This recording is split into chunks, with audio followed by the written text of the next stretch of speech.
अस्सलाम वालेकुम। Third year बच्चे, आज का जो आपका नेक्स्ट टॉपिक है वो है हमारे पास सॉल्युबिलिटी प्रोडक्ट का।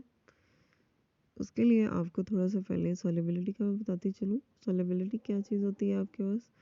सॉल्युबिलिटी बेटे आपके पास होती है हल किसी चीज़ का किसी सॉल्वेंट में हल होना। ठीक है, तो मतलब कि जैसे कोई ख़ास आपने अमाउंट लिया है सल्यूट की। ठीक है, चीनी ले लें आप। चीनी को आपने पानी गिलास लिया एक पानी का, उसके अंदर आपने डाला, उसको हिलाया, वो हल हो गया। ये चीनी की उसके अंदर जो एक सॉल्यूशन बनाया उसने चीनी ने पानी के अंदर जाके, ये उसकी सॉल्युबिलिटी थी। ठीक है, तो एबिलिटी जो है उसकी डिज़ोल्व होने की, दैट इज़ सॉल्युबिलिटी। ठीक हो गया। और इसकी एक ख़ास डेफिनेशन भी है कि जी आपके पास 100 ग्राम ऑफ सोल्यूट डिज़ोल्व इन पर dm क्यूब ऑफ सॉल्वेंट, ये आपके पास सॉल्युबिलिटी आ जाती है।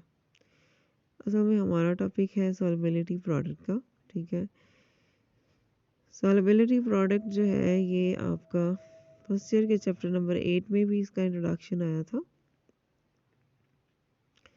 सॉल्युबिलिटी प्रोडक्ट का मतलब क्या होता है? सॉल्युबिलिटी प्रोडक्ट, यहाँ पे जो प्रोडक्ट है, प्रोडक्ट का मतलब होता है कि हमारे पास उसमें मल्टीप्लाई हो रहा है। दो तरह की प्रोडक्ट्स होती हैं, एक हमारी केमिस्ट्री वाली प्रोडक्ट जैसे कि जो कि रिएक्टेंट जो है वो प्रोडक्ट में चेंज होते हैं, और दूसरी प्रोडक्ट हमारे पास यहाँ पे जो आ रही है वो ये है बेटे आपके पास मल्टीप्लाई करने से जो आती है। ठीक है ना, मल्टीप्लाई का जो मतलब तरीका होता है सिंपल, वो कहता है कि a saturated solution is one in which the solution is in contact with undissolved solute। क्या मतलब है इस बात का? दो तरह के सॉल्यूशंस होते हैं, एक अनसैचुरेटेड सॉल्यूशन, बल्कि होते तो तीन तरह के हैं लेकिन आप यहाँ पे अभी दो तरह की बात कर लेते हैं। दो तरह के सॉल्यूशंस होते हैं, एक आपके पास होता है सैचुरेटेड सॉल्यूशन और एक होता है अनसैचुरेटेड सॉल्यूशन। ठीक हो गया। सैचुरेटेड सॉल्यूशन क्या होता है हमारे पास? सैचुरेटेड सॉल्यूशन बेटी वो होता है जिसमें अभी मतलब कि मज़ीद सल्यूट डालने की आपके पास गुंजाइश ना हो।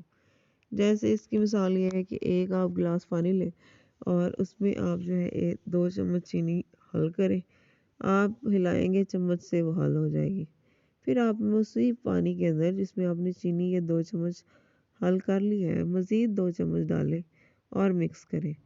तो आप देखेंगे कि उसी मतलब सिर्फ अगर उसी टेम्परेचर पे ही हम काम कर रहे हैं, नॉर्मल जो भी मतलब गिलास पानी का लेके कर रहे हैं, तो आपके पास थोड़ी काफ़ी देर भी हिलाने के बाद थोड़ी सी चीनी जो है वो नीचे बैठ जाएगी।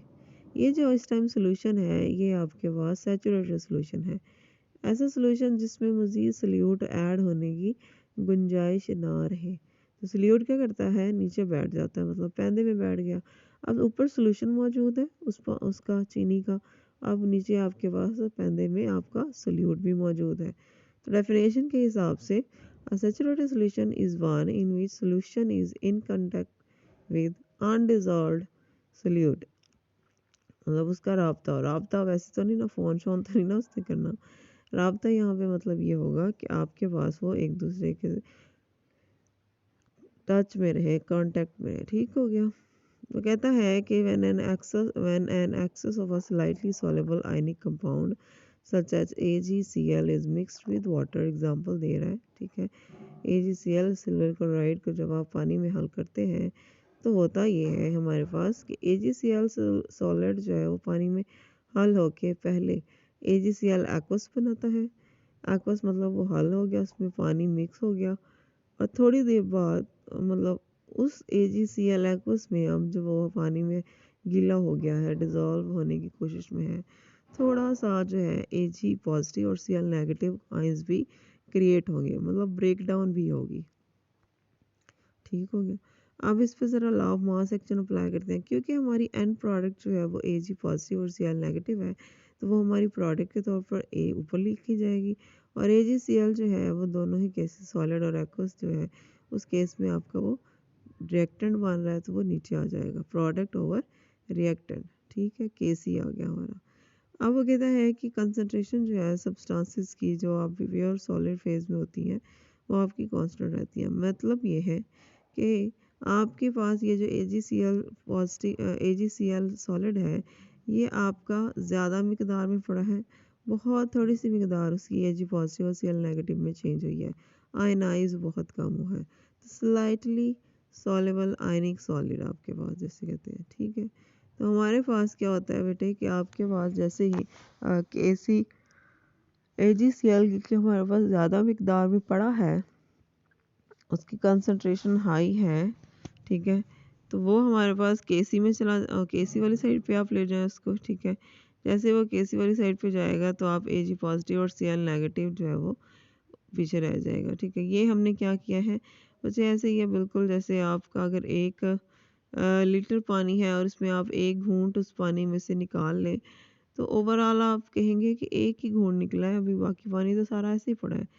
तो आपके पास कंसंट्रेशन पे बहुत थोड़ा फ़र्क पड़ा, वाटर की मिकदार पे, क्वांटिटी पे या आप वॉल्यूम पे आप कह लें, बहुत थोड़ा फ़र्क पड़ा है। ठीक हो गया ना। तो इसी तरह AgCl जब आयनाइज होके Ag पॉजिटिव Cl नेगेटिव बना रहा है, तो उसके भी कंसंट्रेशन पे बहुत थोड़ा फ़र्क पड़ा है। तकरीबन तकरीबन हम कहेंगे कि सारा ही आपका सॉलिड ऐसे ही पड़ा है, तो वो कांस्टेंट हो जाता है, मतलब उसकी कंसंट्रेशन पे कोई फ़र्क नहीं पड़ा। तो हम इसलिए उसको हमेशा ये एक्विलिब्रियम के रूल के हिसाब से हम उसको परली साइड पे ले जाएंगे, ब्रैकेट के तो वो बराबर के सारे। जैसे ये AgCl आपके पास Kc के पास जाएगा, ठीक है, तो ये आपके पास एक और K में चेंज हो जाएगा कांस्टेंट में, जो कि सॉल्युबिलिटी प्रोडक्ट कांस्टेंट कहलाता है, KSP। ठीक है, सॉल्युबिलिटी प्रोडक्ट कांस्टेंट मतलब कि अब हम इस तरह इस सॉल्युबिलिटी प्रोडक्ट कांस्टेंट से हम चेक कर लेंगे कि कितना हमें Ag पॉजिटिव और Cl नेगेटिव हासिल हुआ है। ठीक हो गया, क्लियर होगी बात। तो डेफिनेशन के हिसाब से solubility product constant is the equilibrium constant for the equilibrium that exists between a solid ionic solute and its ion in a saturated aqueous solution. Solubility product जो है is equals to the product of concentration of ions involved in equilibrium. Product of concentration of ions, ये देखें Ag positive Cl negative. ठीक है, each raised to the power of its coefficient in equilibrium equation। और बेटे अगर आपके पास इसके आगे मतलब कोई हमने नंबर्स लगाए हुए होते बैलेंस करने के लिए इक्वेशन, तो वो भी हमारे पास इसके ब्रैकेट्स के बड़ी वाली के ऊपर लिखे जाने थे। इसकी एग्जांपल आप वैसे AgCl वाली ही कर सकते हैं, नीचे वाली करने की ज़रूरत नहीं है अगर आप नहीं करना चाहते, डेफिनेशन आपने करनी है। ठीक है, और ये किस तरह ड्राइव किया हमने Kc से KSP को, वो भी आपने लिखना है। ठीक है, ये जस्ट समझाने के लिए है कि देखिए CaF2 जो है आपके पास कैल्शियम फ्लोराइड आपके पास वाटर में जब हल होता है तो Ca2 पॉजिटिव और 2F नेगेटिव बनते हैं। अब Ca2 पॉजिटिव है हमारे पास, लेकिन Ca के आगे कोई नंबर नहीं है, तो इसके ब्रैकेट के ऊपर हमने कोई चीज़ नहीं डाली कोएफिशिएंट के तौर पर, लेकिन जो F नेगेटिव है उसके आगे 2 आ रहा है। ठीक है, बैलेंस करने के लिए उसे हमने उसके ब्रैकेट पे 2 पुट किया। ठीक हो गया, तो ये आपके पास आ गया। अब वो कहता है जो इम्पोर्टेंट बातें हैं कि डिपेंड किस चीज़ पे करता है, KSP डिपेंड करता है आपके पास टेम्परेचर पे। ठीक है, और हमारे पास मतलब और ऐसा किसी चीज़ पे डिपेंड है ये नहीं करता। ठीक है, और वो कहते हैं जी कि सोलबिलिटी प्रोडक्ट जो है कांस्टेंट आपका स्लाइटली आयनिक सब कंपाउंड जो है is express in terms of molar concentration of ions.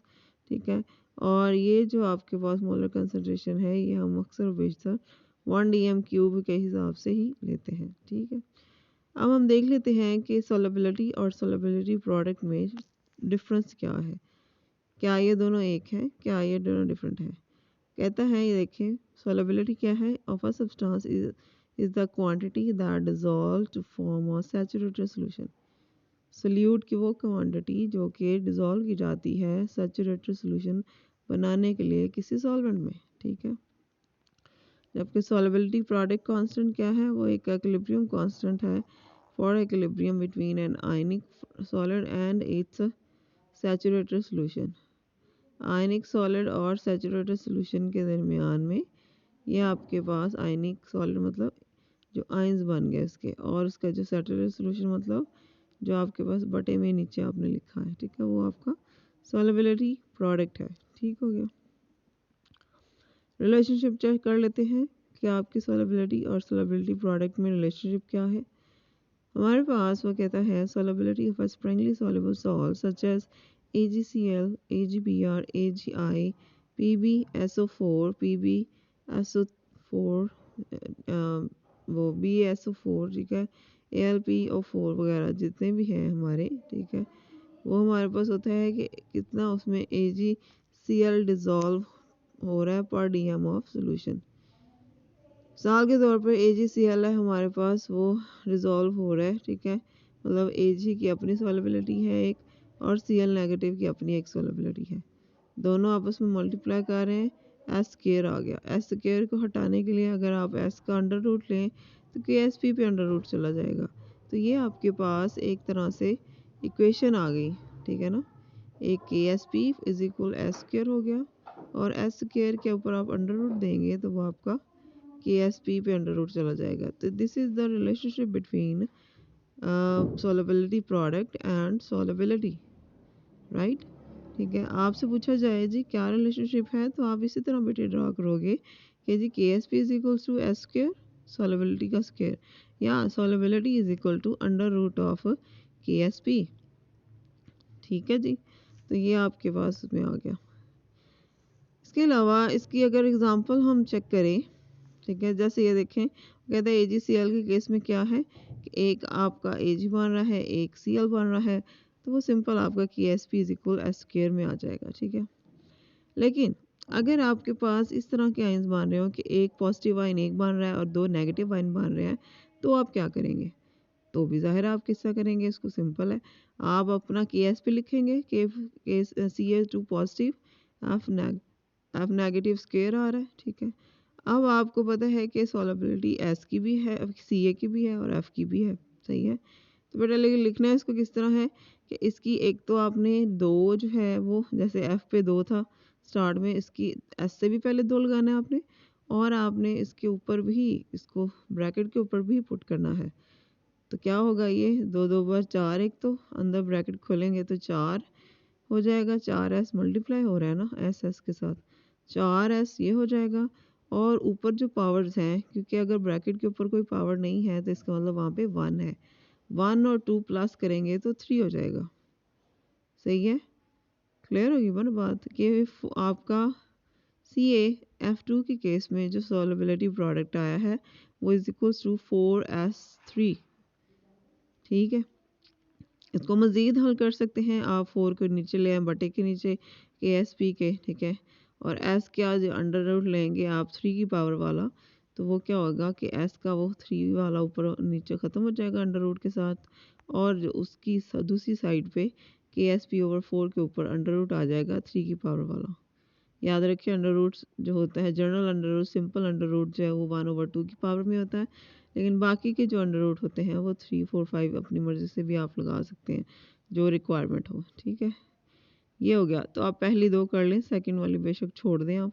Application देख लेते हैं, एप्लीकेशन वेरी इंपॉर्टेंट, बहुत इंपॉर्टेंट है सॉल्युबिलिटी प्रोडक्ट की। वो कहता है कि सॉल्युबिलिटी प्रोडक्ट जो होती है आपको अगर पता हो तो आप किसी भी सॉल्युबिलिटी को, वाटर की सॉल्युबिलिटी को पता कर सकते हैं कि हाँ जी वाटर जो है वो कितने आपके पास कंपाउंड जो है वो डिज़ोल्व रखने करने की सलाहियत रखता है, ठीक है, 25 डिग्री जो कि रूम टेम्परेचर होता है। इसी तरह आयनिक प्रोडक्ट जो है वो आप चेक कर सकते हैं कि आप प्रेसिपिटेशन कब होगी, और इस प्रेसिपिटेशन ये भी मैं आपको आगे बताऊंगी, ठीक है, कि प्रेसिपिटेशन का आप पता कर सकते हैं सॉल्युबिलिटी प्रोडक्ट से।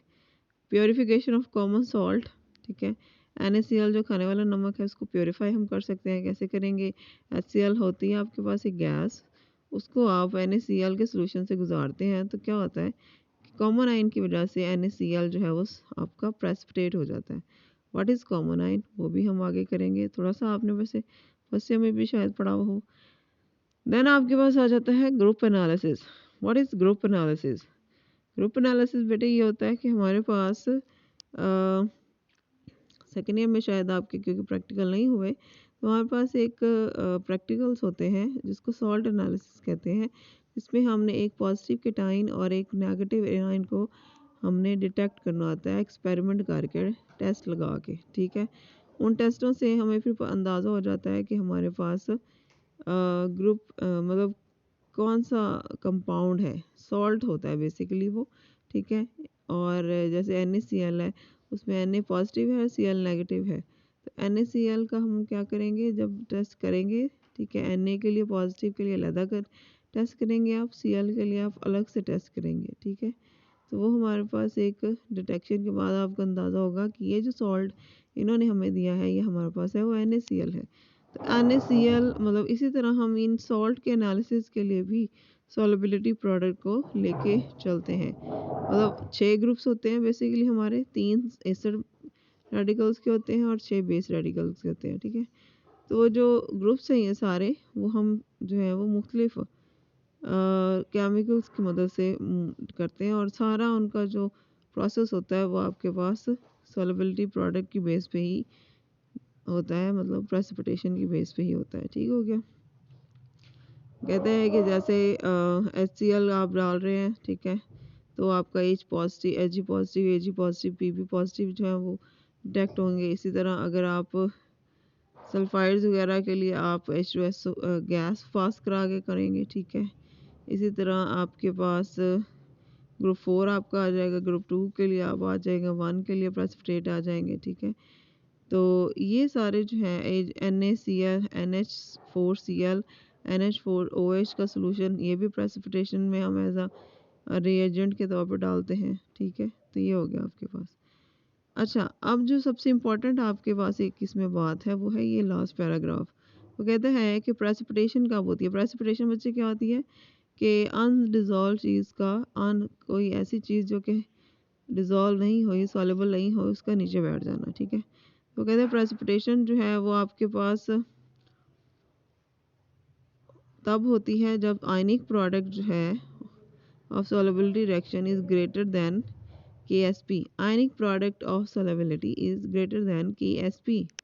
KSP की वैल्यू आएगी, जैसे Kc की वैल्यू मैंने कल आपसे बोला था आएगी, तो KSP की वैल्यू जब आएगी ना आपके पास, ठीक है, तो हमारे पास क्या होगा, KSP की वैल्यू जब आएगी तो अगर तो KSP की वैल्यू और जो सॉल्युबिलिटी प्रोडक्ट की वैल्यू है वो जो Ag पॉजिटिव और Cl नेगेटिव बन रहा है आपका आयनिक प्रोडक्ट, अगर आयनिक प्रोडक्ट की वैल्यू ओवरऑल ज़्यादा आ रही है, ठीक है, और KSP की वैल्यू कम है, तो मतलब ये कि हमारे पास वो क्या हो गया, प्रेसिपिटेशन आएगी।